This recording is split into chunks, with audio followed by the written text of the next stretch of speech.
more minute.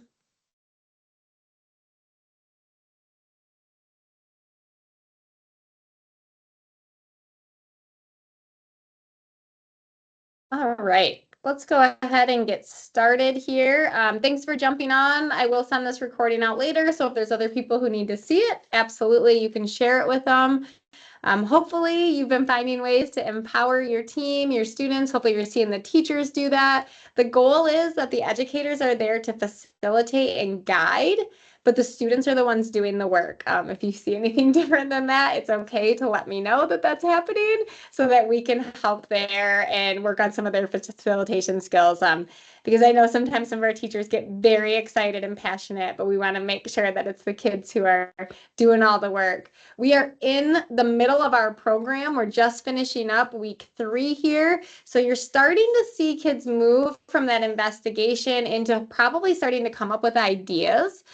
This is a great time to be able to jump in there with them. We will have the entire program wrapped up by November 7th. So it will be done by then. They will continue working on their college course, but you don't have to worry about any part of that. If you have questions on it or you want to see the Google Classroom or the curriculum that they're doing for that, I'm always happy to share that with you.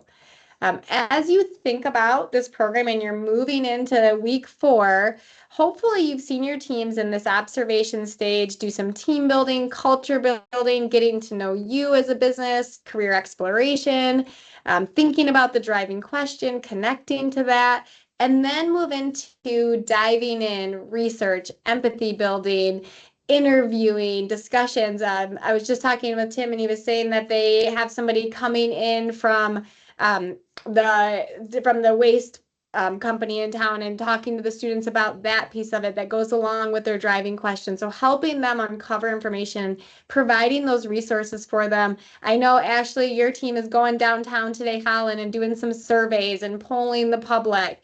Love all of that. These are things that they need to be doing to really understand that driving question and push forward. So that's excellent. Hopefully you're able to be a resource and a guide for them, but you're not having to be a part of everything that they're doing, since I know you still all have jobs and things that need to get done. You're going to start seeing them slide into this incubation where every idea is going to be possible. We don't want them to put constraints on yet.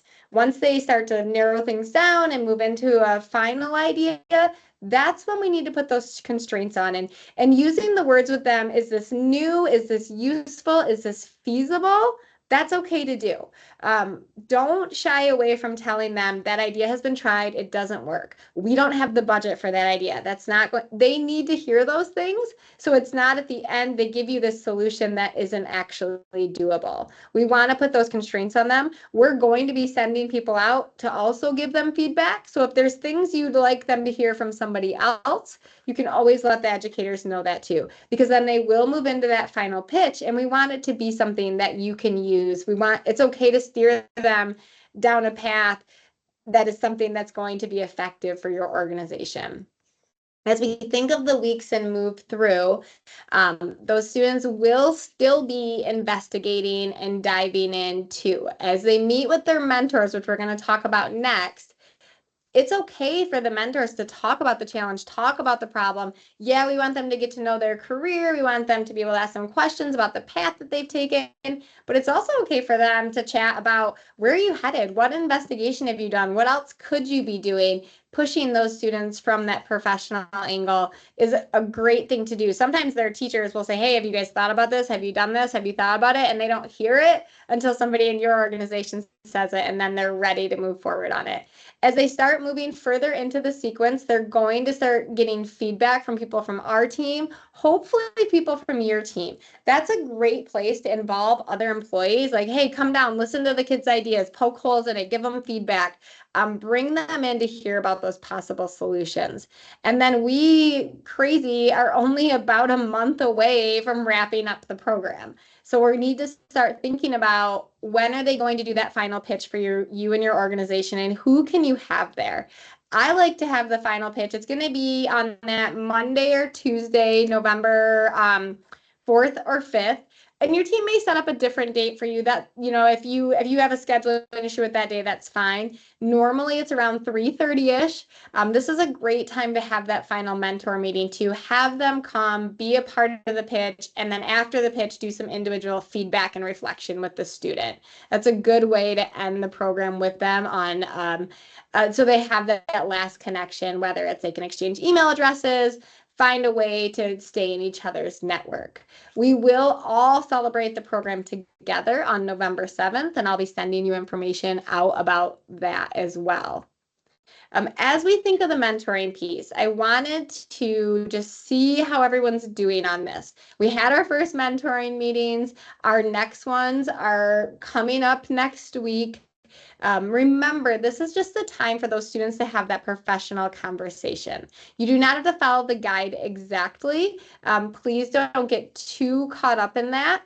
I did want to share that guide with you, so I'm going to pull that up really quick so we can take a peek at that and just kind of look at it. I'll put it in the chat too for you so you can see the guide. I know you all have copies of it, but I will throw that in the chat, the link for it, so you have it.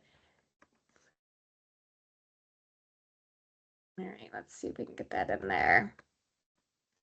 Well, there we go. All right, so that's in there for you. And then I'm going to pull it up on my screen so you can see it.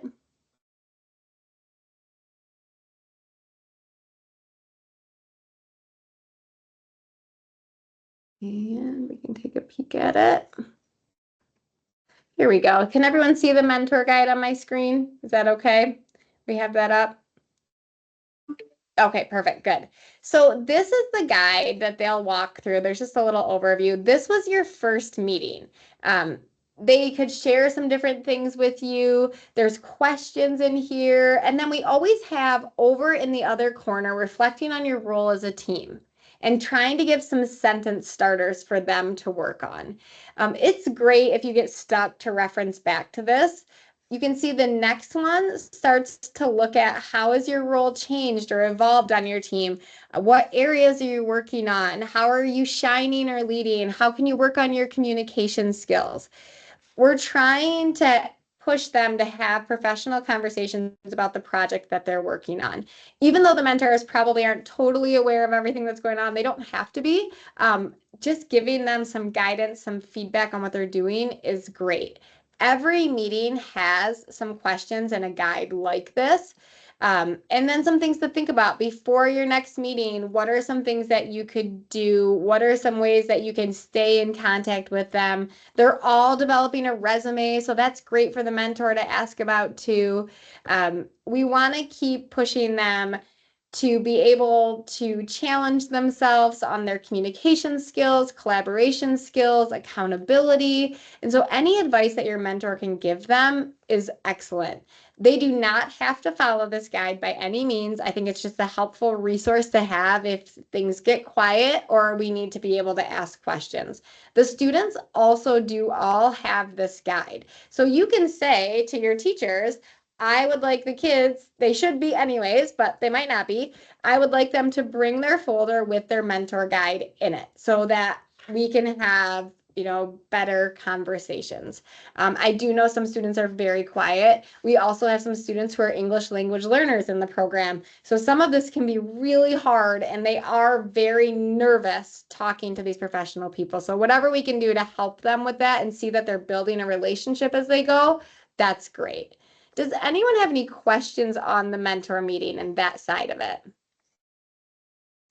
I've heard very positive feedback from it. I've heard you all going above and beyond to find actual mentors who are in their career area of interest. That's awesome. I appreciate that.